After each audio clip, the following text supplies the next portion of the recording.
kepentingannya, hingga tentang hari ini kita masih diberi kesempatan untuk menunaikan sholat maghrib berjamaah yang dilanjutkan dengan pengajian rutin. Salawat serta salam marilah kita tujukan ke Nabi Nabi Muhammad SAW, Nabi uswatun hasanah, Nabi Muhammad. Bapak Ibu para hadirin yang dimuliakan Allah, telah hadir di hadapan kita Bapak Ustaz Haji Ridwan Abu Ubaidillah yang akan mengisi pengajian pada petang hari ini. Untuk mempersingkat waktu, marilah kita buka pengajian ini dengan bersama-sama membaca basmalah. Selanjutnya kepada Bapak Ustaz Haji Ridwan Abu Ubaidillah dipersilakan. Bismillahirrahmanirrahim. Assalamualaikum warahmatullahi wabarakatuh. Alhamdulillah Rabbil Alamin. Wassalatu wassalamu ala asrafil anbiya'il mursalin Nabiyina Muhammadin wa ala alihi wa ashabihi ajma'in. Wassalamu tasliman kathira wa ba'du.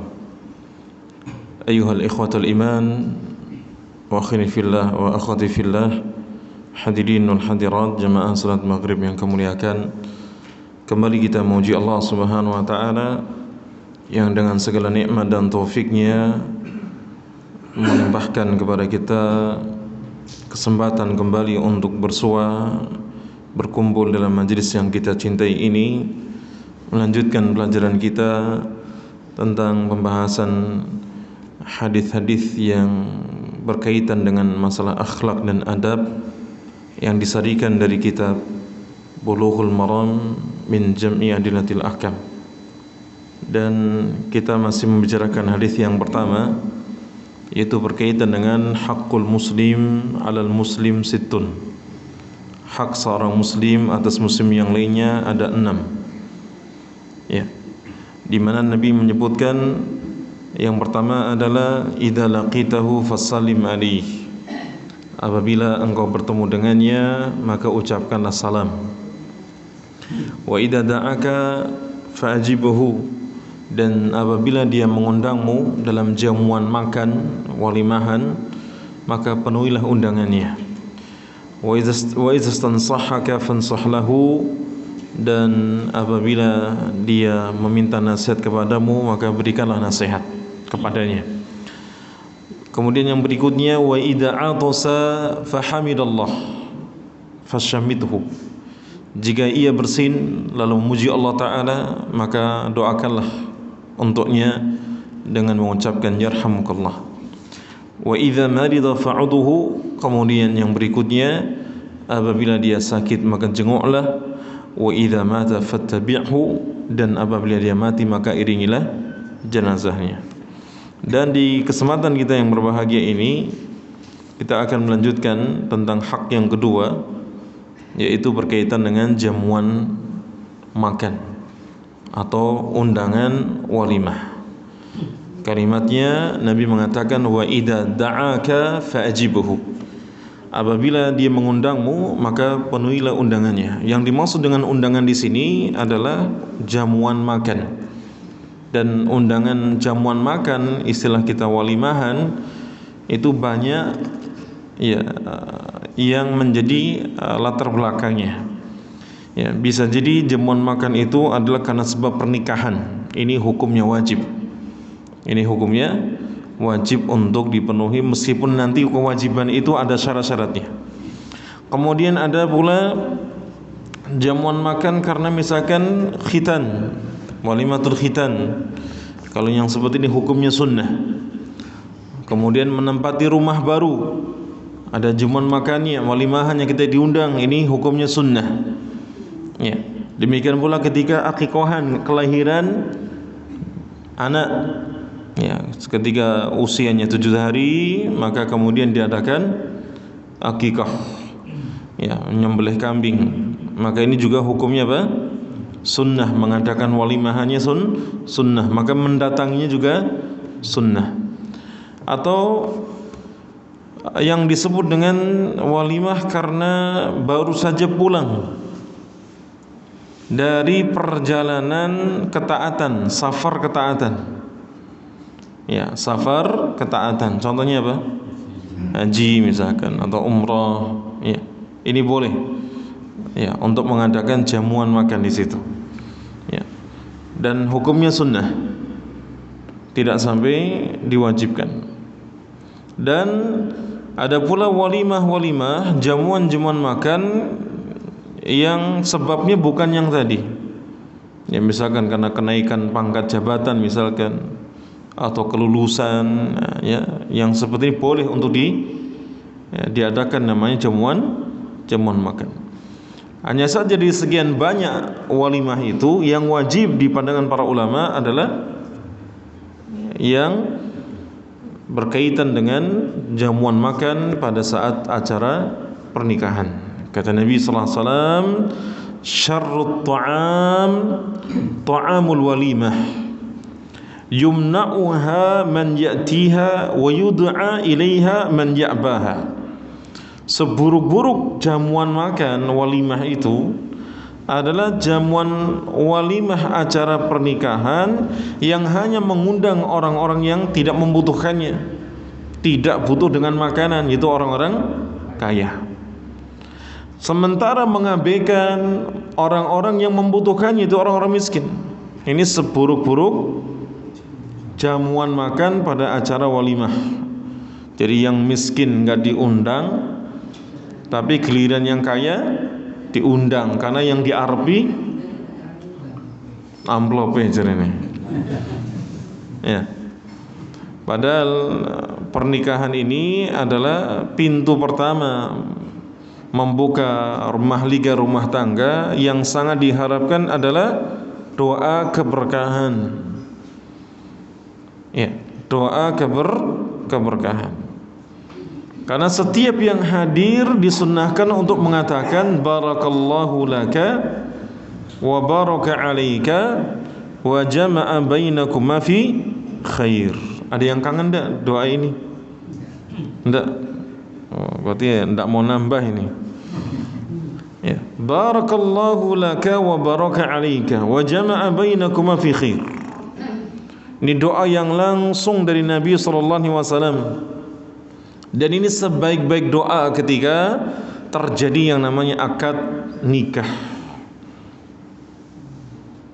Dan Nabi mengawali doanya dengan keberkahan untukmu, keberkahan atasmu, dan semoga kalian berdua dikumpulkan dalam kebaikan. Ya, didoakan kebaikan, keberkahan yang banyak dalam dua kondisi, laka dan alaika. Apa perbedaan di antara keduanya? Laka dengan alaika di sini. Ya, kalimat laka, lam, ya, dengan alaika ini adalah untuk membedakan dua kondisi yang bertolak belakang. Kalau Nabi mengatakan barakallahu laka, ini artinya semoga Allah memberkahimu dalam kondisi lapang, dalam kondisi kayamu, sehatmu, kebahagiaanmu. Dan rumah tangga kadangkala muncul yang seperti ini, kebahagiaan, ketenangan, kenyamanan, muncul rasa kasih sayang dan seterusnya. Maka dalam kondisi seperti ini Nabi mendoakan kepada kita para yang menikah itu dengan ucapan semoga Allah memberkahimu di masa senangmu, di masa lapangmu, di masa bahagiamu. Adapun wa baraka alaika, ini kebalikannya.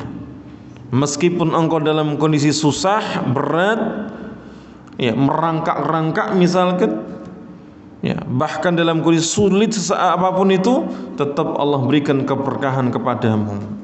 Dan yang namanya berkah itu adalah menambahkan ketaatan kita kepada Allah Subhanahu wa ta'ala. Jadi hakikat keberkahan adalah menjadikan kita semakin dekat, taat kepada Allah Subhanahu wa ta'ala. Kemudian jemaah sekalian dirahmati Allah ta'ala, faman lam yajib ad-da'wata faqad 'asa Allah wa rasulah. Barang siapa yang dia tidak memenuhi undangan tersebut, yaitu undangan jamuan makan walimah pernikahan, maka sungguh dia telah bermaksiat membangkang kepada Allah dan Rasulnya. Nah, lafaz inilah yang kemudian ya diambil kesimpulan hukum oleh para ulama bahwa mendatangi acara walimah pernikahan hukumnya wajib. Apalagi Nabi dalam hadis yang lain juga mengatakan, idza du'iya ahadukum ilal walimah falyati biha atau falyatiha. Apabila kalian diundang untuk menghadiri acara walimah, walimah di sini waktunya maksudnya pernikahan, maka hendaklah dia mendatanginya. Namun kewajiban ini masyrutah, ada syarat-syaratnya. Apa saja syaratnya? Kalau ada undangan acara walimah pernikahan hukumnya wajib, itu kapan menjadi wajib? Yang pertama syaratnya yang mengundang seorang muslim. Kalau yang mengundang itu bukan muslim, sunnah, tidak wajib. Ya, tidak wajib untuk menghadirinya. Yang kedua, yang mengundang itu bukan orang yang sedang diboikot, yang bukan orang yang sedang dikucilkan karena perbuatan kemaksiatannya atau kesesatannya. Ya, yang seperti ini tidak wajib untuk menghadirinya. Yang ketiga, undangan itu bersifat khusus.